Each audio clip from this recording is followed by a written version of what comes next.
Welcome to Inside Auto Podcast, where we feature everyone and anyone you'd want to talk to in and out of the automotive industry.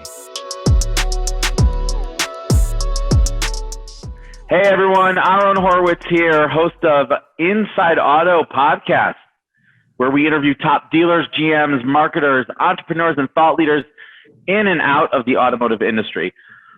Before we introduce today's guest, this episode is sponsored by AutoLeadStar.com. AutoLeadStar is pioneering marketing automation in the automotive industry with sophisticated machine learning that future-proofs the dealership's marketing operations and can really take things to the next level. I am excited to welcome Colin Carrasquillo. Pause. I meant to ask you, Colin, how do I pronounce your last name? That's Carrasquillo. That was pretty good, man. Okay. Reboot. Yep. I am so excited to welcome Colin Carrasquillo. Pause. Okay. I am so excited today to welcome Colin Carrasquillo. Colin is the digital marketing manager for the Nielsen Automotive Group, which is a 7-dealership group with locations throughout northern New Jersey. Colin is a self-proclaimed experimarketer. We're going to hear what that is. But it's an individual who creates, innovates, and appreciates ways for marketers to generate new opportunities for businesses. He currently holds the Experimarketing podcast, where he promotes the Experimarketer philosophy, and we're going to learn more about that, and discusses advertising trends and tools with thought leaders in the automotive space. Colin's goal is to educate dealers how to more efficiently advertise by thinking outside the box and ultimately positively impact their bottom lines. Colin, thank you for joining us today. Welcome. Thank you for having me on. It's an absolute pleasure to be on Inside Auto and obviously have some great conversation, I hope. So let's get into it. Yeah, Colin, you're on the other side of the table, right? You're usually in the hosting chair. That's correct. Yes, yeah, with the Experimarketing podcast, and thank you for that lovely introduction. But it's nice to be on the other side of the table. So I'm just gonna sit back, relax, and hopefully I do the show justice. So thank you. It's very nice. I did want to compliment you on the greenery in your office. It is kind of a rare sight in a dealership to see like a couple nice plants. Like I have a feeling like that says something about you. Well, I'll tell you what, it's all fake. They're all fake plants, and that's why they're exceptionally green. So maybe I fell right back into the pitfalls of what you would normally think of on the auto industry, but it's a facade. So there you go. No, it works. It creates that feeling, gives you that calming sense, you know. That's right. And I guess like that's, you know, one of the, in my mind, when I talk to folks who are in the seat that you're in, like one of the defining characteristics is just the intensity of the job. It just seems like it is a fast and furious, nonstop type of experience. And I assume that it's that way for you guys as well. Yeah, I mean, overseeing 7 dealerships within the Nielsen Automotive Group, it is a lot. And I consider myself a one-man wrecking crew. I essentially oversee all of the digital advertising for all 7 stores, and I don't have any help at this point in time. Now, would it be awesome to have some help in the future? Of course. We are making do. And I'd like to say, instead of just making do, you know, we're making waves, we're making impacts. And obviously a lot of that comes down to our vendor partners and who we work with, which do alleviate the stress and kind of things like that I would go through on a daily basis. AutoLeadStar actually being one of them. And so, you know, it's gone very well thus far. And so we're very happy to have those relationships in place. Yeah. Good to hear that. Yeah. And I mean, it's interesting having now talked to you, you know, for a while. I have a sense that you're pretty steeped in sort of, you know, the auto side, but also the digital side. And I would love to know, you know, your story a bit, how you came to auto. I think every one of us has a story, and how you entered the dealership world and sort of what are the journeys you've been on along the way. It just helps give us some context. And I think for those listening, you know, we like to hear the journey and the human side of it. And tell us a little bit about that, like how you came to the industry, you know, how you really came to educate yourself, and you know, that'll bring us up to today. Yeah, so absolutely. You know, I went to school for marketing, and once I graduated in 2014 with my degree in marketing, I ended up starting, my first job was at an advertising agency close to home in New Jersey, and it was an all automotive advertising actually. So I cut my teeth in this industry. And obviously it's one of the industries that I've stuck with, but along the way, I've learned a lot of great things. I do give a lot of what I know today, or I should give credit to, my previous boss at that automotive advertising agency. He was a gentleman that was really scrutinized all of the data and all of the advertising solutions. And then that's one of the things that, I think definitely made me who I am today in terms of the digital marketer and being a skeptic, if you will. I think that's a really big portion of what digital marketers should do, is actually be skeptics to make sure that they're getting the best results and return on investments for whoever they're representing, whether it's the dealership that I physically sit at and my job, or if they're working with other vendor partners, so on and so forth. So cut my teeth in automotive advertising, ended up departing the industry for about a year and did some freelance work. I really wanted to expand my horizons in terms of other kind of industries that I could get into. So when I was freelancing, I worked for banking institutions, financial institutions, higher education, so for colleges and things like that, always doing their digital advertising though. So whether that was search engine marketing or search engine optimization or social media, really just trying to learn everything I could and really help out those industries and those people that I was representing at the time. And then after that, I ended up coming back full circle to the dealership. And I've been here now for 3.5 years at Nielsen, and it's been a perfect marriage ever since. So hopefully this isn't just a honeymoon phase. And I guess it's interesting to me kind of with what you've seen, both sort of in that initial phase when you were working in an agency and then, now going in-house. I have conversations around the industry, and, we're always talking about like what's commoditized, what's kind of just, everything's the same. Where is there room for innovation? And, you sitting in that seat with 7 stores under you and you thinking about, okay, how do you really, market this product? And, in the ecosystem that you guys have there in your guys' region, like where are the areas that you think are important for your dealership to be pushing on, where you can still innovate? And, where are the areas where you feel like, it's just not important right now and you're going to kind of put it on the side? I'm curious how you think about those things.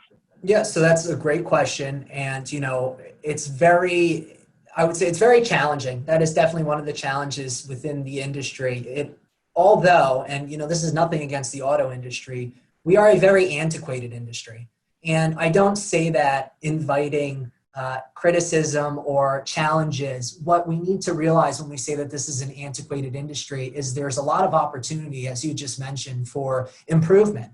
And I think a lot of that we've witnessed really in the past couple of months with the COVID-19 pandemic, the adoption of digital retailing and dealers really getting smart about how they're going to go about their advertising. And a lot of that actually started with this panic when, dealers had to shut down due to what was going on, in the United States and obviously other areas around the world. I think a lot of dealers handled it the same way. They shuttered their dealerships, they stopped advertising, and a lot of that was this panic mode. But what we're seeing as we come back out of we're still going through the pandemic, but as we make this reemergence, if you will, or, we're coming back to do business again, we've realized that we need to be lean and we need to run, lean and mean. That's it, essentially, with our advertising expenditures. So the way I go about it is this. I ultimately want to focus on a few key components when making advertising decisions at the group that I represent. And I hope this speaks to dealers. A lot of it comes down to the data.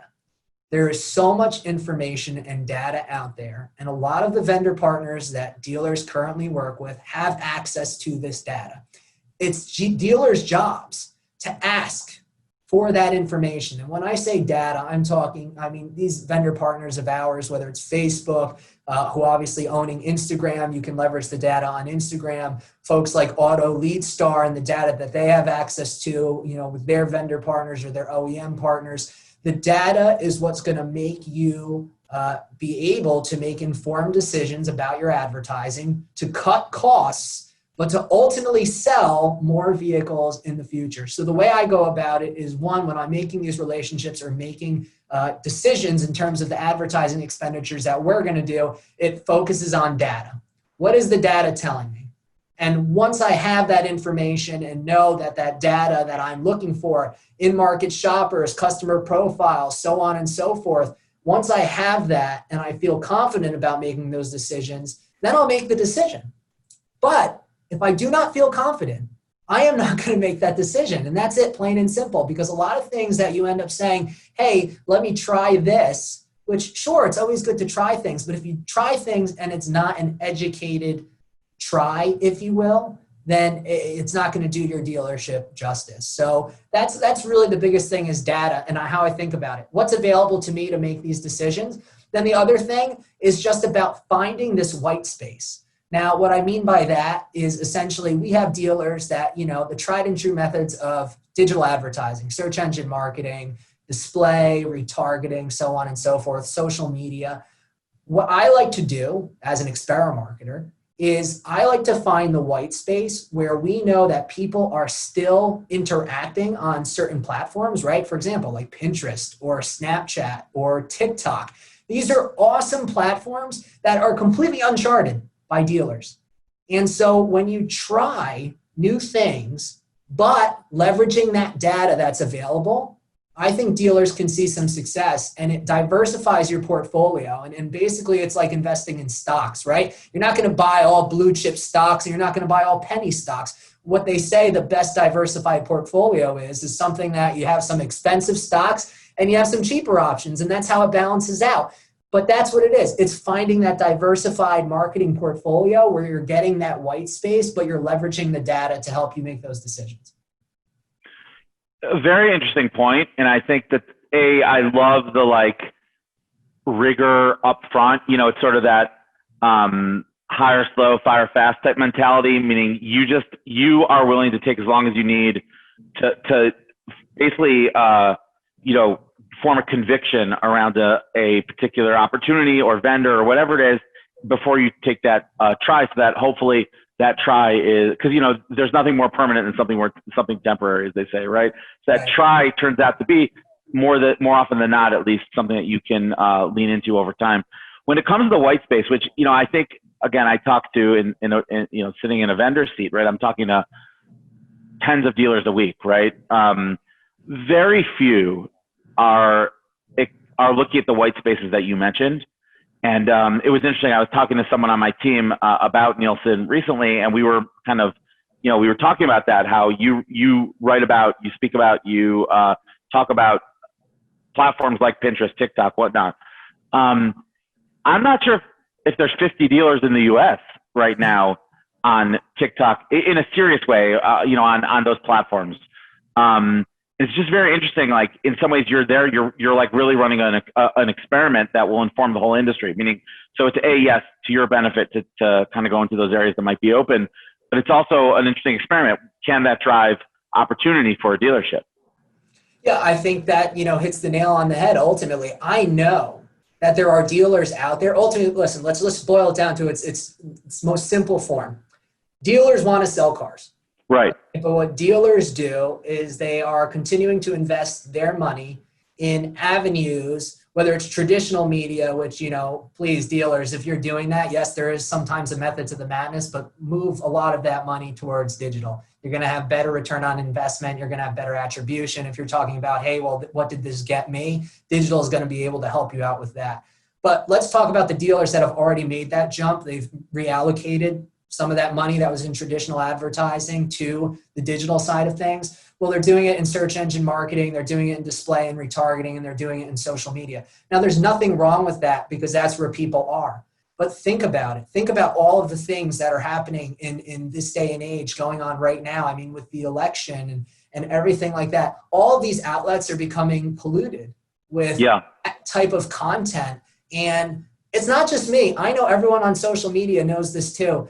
An experience on social media is not what it once was. There's a lot of divisiveness. There's a lot of, there's just negative energy. Totally. And I'm not saying that you shouldn't be spending on those platforms, because ultimately that's where your customer base is, right? They're still on social. But look at these other avenues, like you had mentioned, Pinterest, TikTok, Snapchat, where there is this large user base, and the user base is only growing. I mean, Pinterest has posted astronomical growth numbers within the past couple of months. TikTok, as we know, exceptionally popular. And yes, although we might think, hey, those demographics using those platforms aren't for me. Well, first of all, anyone that, is of a certain age or has a certain monetary, income, whatever it is, they can purchase a vehicle. It doesn't necessarily mean that they're going to do it now, but maybe in the future. So for Pinterest users, people are going to Pinterest for inspiration and aspirationally trying to achieve something. I'll tell you, the campaigns and tests that we've run on Pinterest, we've seen success where individuals are coming down, although they're usually thought to be higher up the funnel. They are converting on our websites. They're filling out chats, they're filling out forms, and it's really promising to see that those areas there is opportunity. Same thing with TikTok. Although it might be a younger demographic, there actually is a demographic that is the coveted millennial audience that everyone's going after. But we also know from studies that have been released from companies like Polk Automotive and Experian that these individuals, people aren't brand loyal. They're not dealership loyal anymore. So what dealers need to do is get in front of these individuals actually earlier on in the purchase funnel to start building that brand awareness and brand loyalty. And that's where I think you'll have success on those platforms. Yeah, no, I agree with you. I mean, when you just think about a TikTok, and it's like people, I think the stats that I'd seen are like 90% of users are on it multiple times a day. Yes, 50% are under, 34, 35, whatever it is, but that's a coveted demographic, and there's a lot of people who are above. So, you definitely, I think, are correct in the assessment. Those are opportunities. I just think knowing how to work in those media is challenging. And I don't think dealers typically have the mind space to say, okay, let's really sit down. Cause it's a monthly grind, right? Everyone's just like racing after that, number at the end of the month. To sit down and think strategically, what does a 3-4 month, 5-month entry plan look like to get into one of these new platforms? I'm amazed you have the ability to like zoom out on that. I don't know if that's the culture of the dealership or you're just like you're a fast thinker. It seems like it. So, I don't know, how did you kind of set that out for yourself as like a flag you wanted to raise, and how did the dealership react when you started talking about those things? Well, I think the whole idea was that we are always looking for new ways of doing things. I will say that the dealership, the Nielsen Automotive Group, which I represent, they have always prided themselves on being forward thinkers and kind of first movers in the market. And, the problem with that, though, once again, I'll bring up a stock example, it's like playing the stock market. You don't want to get in too early where you're spending money on something that essentially has not been proven or, does not work. And a perfect example is digital retailing tools. Okay. People have been promoting digital retailing probably for the better half of 5 years, the past 5 years. And only now, right, yeah, because of a pandemic, have people started really adopting digital retailing tools. And so I say to myself, well, you know what? It probably would have been beneficial to have the tool prior to the pandemic because we would have been more prepared. But there's a trade-off between people using the tool actually and dealers spending money for the tool, right? So how much money am I going to spend to get one deal versus now I have the tool and we're getting multiple deals through it, but that's because everything has kind of been expedited due to these unprecedented circumstances. So for me, although that was kind of an aside and a tangent, the whole idea is this: the automotive group has always been forward thinking, has always been, let's be first movers in the space. We know that these platforms out there are utilized by people on a daily basis, and it's the demographics and it's the buyers, our potential buyers that we want. Just because they haven't been tried before does not mean that you should not try them. And that's the whole point of this. That's the whole point of, my belief. And obviously what I promote in Experimarketing is it's making marketing experiments and seeing essentially what works. And along the way, you're going to learn a lot of great things. Everything's not going to work. But if I could utilize these platforms and mitigate my cost up front, right? So utilizing Pinterest, TikTok, Snapchat, you don't really have to do any paid advertising on it. It can all be organic. And if you start seeing that there's traction with just your organic posting, well, then, you're going to have some success once you start putting the paid stuff to it. That's for sure. So that's kind of how I look at it. And, that's kind of how this has compounded on itself and become what it's become. Yeah, I think for those things to work, for really to go into a new platform and for organic to work, you need to have a true brand voice, and you need to have as a dealership, I mean, you really need someone there who just can embody the energy of the platform, right? Because what's appropriate on Google is not appropriate on Facebook, is not appropriate on LinkedIn, is not, right? That's an old concept that people talked about, but I think it's super, super relevant to these new platforms. If you don't know how to embody the medium in a way that's not fake, it's got to be authentic. Authenticity is the number one criteria. Yeah. So, I mean, with that stated, I think that that's definitely one of the opportunities for improvement, even here at the Nielsen Automotive Group. As I mentioned earlier on in the podcast, I'm a one-man wrecking crew. I have 7 stores that are spread out amongst a very vast geography. And so right. one of the things that is actually hindering my ability and what I can do is the fact that these platforms require content, and it's authentic content. And that's the key to success, I think, for a lot of dealers. So for dealers listening out there, they want to talk about content being king. And yes, that's a portion of it.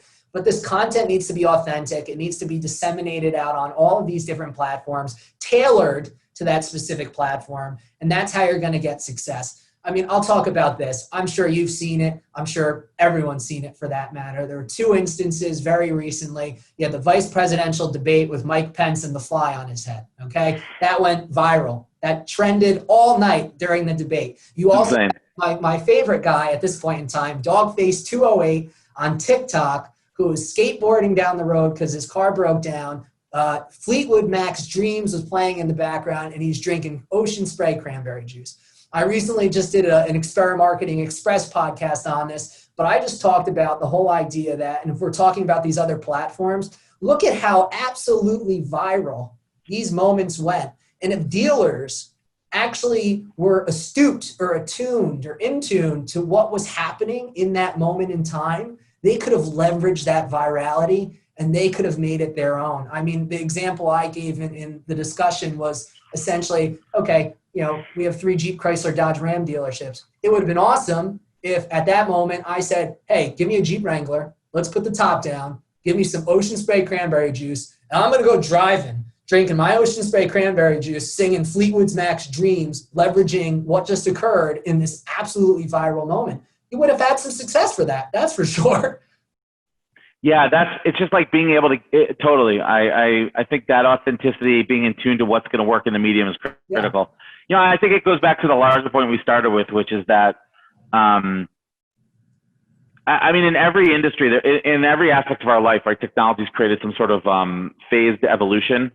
You think about Steve Jobs in whenever it was 2007 when he introduced the iPhone, and he said we're going to build. We're building. It was like he said, there's a phone, there's an internet machine, and there's an iPod. And then he's like, and it's all in one device, right? Yeah. And then to do that, they had to go from a keyboard to a touch screen, right? Why? Because they wanted to give you a full operating system. You can't do a full operating system when you are in these little, landline to mobile, or Netflix, Blockbuster to Netflix, or those types of revolutions. It's that moment when technology starts to work for you, rather than you essentially having to operate according to the limits of that technology. And I think a lot of what I've seen in auto over the past couple of years is like dealers are like, oh, you're having meetings about keywords and strategies, and do I move some budget here? It's all speculative. It's all people just guessing. It's all based on it's not based, as you said, on data, and we're at the point where in a lot of these platforms, the basic stuff should happen on the machine level. And you should set strategy, and then the machine should just know how to go in and use the APIs and do this and that with Google and Facebook and whatever. And then the authentic content, the customer stories, the moments you're talking about, that's where the human creativity really shines. You don't need to go in and enter 45 new keywords. You're going to get it wrong. Just let a machine do that, right? But when it comes to that, Ocean Spray moment in the Jeep Wrangler that you hopped on and you produced, then you're talking about a real good use of your time as I think is someone who's bringing a brand out, trying to create an identity and say, hey, my dealership isn't we're not a listing. We're not a phone number or a price, we're something else. We're a community. We get it. We have a personality. I think it's very challenging in automotive to do that. But it's good that you're talking about that. So leave us with this, like, what is Experimarketing? Meaning, what is this podcast that you do? If I go on and listen to it and sign up, I assume it's on Spotify everywhere. What am I going to hear when I subscribe? Yeah, so thank you. So Experimarketing, I mean, we've kind of been discussing the whole concept, this whole podcast, which I absolutely love. So thank you for that. But the whole idea, I mean, with Experimarketing is this. I am confident that I am not the only one that feels this way in the automotive industry. Whether you are a dealer, someone who represents a dealership, or someone who works with a dealership, vendor partners, that we trust and that we work with on a daily basis. Everyone wants to try something new and wants to find success and ultimately make success for themselves or the dealership that they represent. The whole idea with Experimarketing is just that. I want to connect through this platform those forward thinkers and those thought leaders and give them a platform where they can communicate their successes, their failures, things that they've done that essentially are thinking way outside the box, yet provide opportunities for businesses to grow, right? For dealerships to grow and ultimately impact their bottom line positively. And with that, we connect with excellent thought leaders in the space. I mean, not to name drop or a company drop, I'll say, but in our first 4 Do a little. I'll do a little. In our first 4 episodes, I mean, we were really fortunate. One, which is absolutely just the tip of the iceberg, we connected with Shane Dwyer, who is the head of U.S. Automotive at Snap Inc. So yes, Snap Inc., parent company of Snapchat. Learned some phenomenal, and I was almost going to say fascinating, which is phenomenal and fascinating. So we learned some fascinating information about Snapchat and the Snapchat platform, how dealers can get started on Snapchat for as little as $5 and get some crazy returns with that coveted millennial audience as well as the Gen Z audience. The targeting parameters, all the data that we just discussed, it's all layered into the Snapchat platform. Incredible. And it's white space, right? Once again, let's bring up the idea of white space. Our second episode was with Bob Lanham, who is the head of automotive retail at Facebook. We discussed everything Facebook, including leveraging Facebook groups, which once again, dealers are not doing. I think, Facebook groups, when you really look at these and kind of boil them down to their simplest forms, it's building a curated audience for your dealership. That's a tight-knit community. You have direct communication with these individuals in the group. You can moderate the conversation to prevent any noise. You can put all of your specials and things like that in the group. And guess what? The organic reach is 10 times better than a regular Facebook post because everyone in the group gets alerted that a post was just made in the group. So we talked about Facebook groups and those benefits. John Gray from Pinterest, who's the global strategy lead at Pinterest. Guy Schuler at Twitter is coming up on one of our episodes. Wow, that's awesome. It's really incredible to connect the dots with all these different platforms that everyone knows. Everyone knows Facebook and Twitter and Pinterest and Snapchat and Spotify is even going to be one we're talking about. But, the whole idea is they know about them, but they're not utilizing them. So I want to show everyone what's out there. I want to show everyone that on the tier 3 level, the dealer level, this is completely uncharted territory. And this is the time to reach out to these companies to say, hey, how do I make waves in my industry? They'll help you. They'll actually learn with you, which is the beauty of this. You have so much input in terms of what they may do in the future because it's so new. And who wouldn't want to say, hey, I influenced this, or hey, I working with Spotify or Snapchat or whatever, created the first, augmented reality experience for a dealership. I mean, if you're telling me you don't want to do that, I'm sorry, I don't know what to tell you. But that's what Experimarketing is. Long story short, short story long. It's a great podcast for people to hopefully learn something, and we're just so passionate about it, my co-host and I. So. Awesome. Well, that is a great way to end and a really nice call to action. So everyone should check it out. And we just really love talking with you. It was really fun, Colin. Thank you so much for joining us today. Also, I'll remind our listeners, if you like this episode, please tune in and subscribe to Inside Auto Podcast. We will catch you next time. Colin, we'll catch you. Thank you. Yeah, see ya. Thank you. Bye-bye. Bye-bye. Take care. Thanks for listening to Inside Auto Podcast. Check out our other episodes with top entrepreneurs and industry leaders.